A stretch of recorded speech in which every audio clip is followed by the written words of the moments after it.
Hello everyone, எல்லாரும் எப்படி இருக்கீங்க? நல்லா இருக்கீங்களா? இந்த வீடியோ உங்ககிட்ட பேசுகிற டாபிக் என்ன அப்படின்னு பார்த்தீங்கன்னா, இன்னைக்கு தமிழ்நாட்டில் சட்டம் ஒழுங்கு சரியா இருக்கா இல்லையா அப்படிங்கிற ஒரு பெரிய டிபேட் வந்து எல்லா பக்கமும் எல்லாருமே வந்து பேசிட்டு இருக்காங்க. பட் இருந்தாலும் இன்னைக்கு நம்ம என்னதான் ஆச்சு, ஏன் இதை பத்தி பேசிட்டு இருக்காங்க, உண்மையாவே சட்டம் ஒழுங்கு சரியில்லை அப்படிங்கிற எல்லா விஷயங்களும் இந்த வீடியோவில் உங்ககிட்ட பேசணும். இந்த வீடியோவில் எனக்கு தெரிஞ்ச விஷயத்தை வச்சு நான் என்ன எக்ஸ்பீரியன்ஸ் பண்ணுன்றதை உங்ககிட்ட ஷேர் பண்ணணும் அப்படின்னு சொல்லிட்டு நினைக்கிறேன். கோயம்புத்தூர்ல அந்த பர்டிகுலர் 10 வயசு குழந்தையுடைய மரணம் அப்படிங்கிறது இன்னைக்கு தமிழ்நாட்டையே ஒழிக்கணும் ஒரு விஷயம், அதை மாற்று கருத்து இல்லை. பட் ஆனால் அதை வச்சு சிலர் எங்கேயோ ஒரு இடத்துல இருந்து அரசியல் பண்றாங்க அப்படிங்கிறது வந்து ஏற்றுக்க முடியாத ஒரு தப்பா இருக்கு அப்படின்னே சொல்லலாம். என்ன கௌதம, அந்த ஆட்சியில் இருக்கும்போது தப்பு செஞ்சா தப்புன்றோம், இந்த ஆட்சியில் இருக்கும்போது தப்பு செஞ்சு தப்புன்னா ஏற்றுக்க முடியும் அப்படின்னா இங்க விஷயம் வந்து அது இல்லை. தப்பு அப்படிங்கிறது வந்து பார்த்தீங்கன்னா எந்த ஆட்சியில் இருந்தாலும் தவறு அப்படிங்கிறது நடந்துட்டு தான் இருக்கு.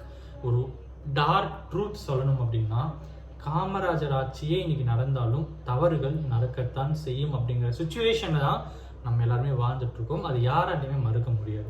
ஒரு நல்ல மனிதர் வந்து ஆட்சி நடத்துறாரு, நம்ம தப்பை செய்யக்கூடாதுன்னு சொல்லி இங்க இருக்கிற 6.5 கோடி ஜனங்களும் வந்து நினைக்கிறதே இல்லை. அது ஏதோ ஒரு சிலர் 2 சிலர் இல்லைன்னா ஒரு 10 பேரோ 20 பேரோ வந்து அந்த நேரத்தில் சூழ்நிலை அறியாமல் தன்னிலை அறியாமல் சூழ்நிலை அறியாமல் தவறு அப்படிங்கிறத நிறைய பேர் செஞ்சுட்டு தான் இருக்காங்க. அதை வந்து யாராலுமே மாற்ற முடியாது. பட் அதெல்லாம் ஒரு பக்கம் இருந்தாலும் இன்னொரு பக்கம் இந்த கேஸுக்கு வருவோம். 2 நாளா அந்த பெண்ணை தேடுறாங்க, அந்த குழந்தையை தேடுறாங்க. அதுக்கு அந்த குழந்தை வந்து இருக்காளா இல்லையா என்ன ஆச்சுன்னு தேடும்போது ஒரு பக்கம் போலீஸ் டிபார்ட்மெண்ட், ஒரு பக்கம் வந்து கவர்மெண்ட் அஃபிஷியல்ஸ், ஒரு பக்கம் அந்த குழந்தையோட ஃபேமிலி மெம்பர்ஸ், ஒரு பக்கம் அந்த குழந்தையோட உறவினர்கள், ஃப்ரெண்ட்ஸ்ன்னு சொல்லிட்டு தெருவில் இருக்கவங்க சொல்லி எல்லாருமே அந்த குழந்தைய வந்து தேடிட்டு இருக்காங்க. சோஷியல் மீடியாவில் ஃபோட்டோவை பரப்புறாங்க, தெரிஞ்ச ஃபோன் சொல்லுங்கட்டு அவ்வளோ பரப்புறாங்க. கடைசியில் அந்த குழந்தையோட உடலை மட்டும் தான் எல்லாரையும் கண்டுபிடிக்க முடிஞ்சது.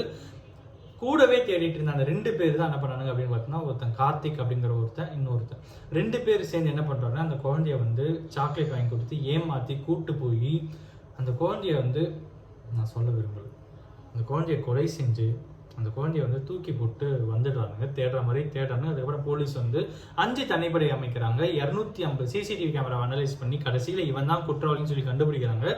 அந்த குழந்தையோட உடலை வந்து ரெக்கவர் பண்றாங்க. இவ்வளோ பெரிய விஷயம் ஒரு பக்கம் நடந்து முடியுது. இன்னொரு பக்கம் என்ன ஆகுதுன்னு பார்த்தீங்கன்னா, இன்னைக்கு அந்த குழந்தையுடைய அம்மா வந்து ப்ரெஸ் மீட் கொடுக்குறாங்க.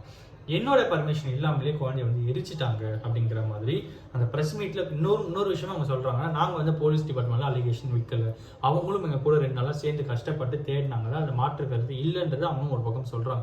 பட் இன்னொரு பக்கம் என்ன அப்படின்னு பார்த்தீங்கன்னா, அந்த குழந்தையோட அப்பா கிட்ட கன்சர்ன் சிக்னேச்சர்ஸ் வாங்கிட்டு அதுக்கப்புறம் அந்த குழந்தைய வந்து எரிச்சிட்டாங்க. அந்த குழந்தை நீங்க புதைச்சிருக்கலாமே, ஏன் அதை எரிச்சிட்டீங்க அப்படிங்கிற ஒரு கேள்வியை வந்து அவங்க முன்னெடுத்து வைக்கிறாங்க. நாளைக்கு ஏதாவது டவுட் இருக்கு அப்படிங்கிற பட்சத்தில் அந்த குழந்தையோட உடல் வந்து புதைச்சிருந்தா எடுத்து நம்ம வந்து அனலைஸ் பண்ணலாமே, அதில் என்ன டேட்டா தான் கிடைச்சா எடுத்து அனலைஸ்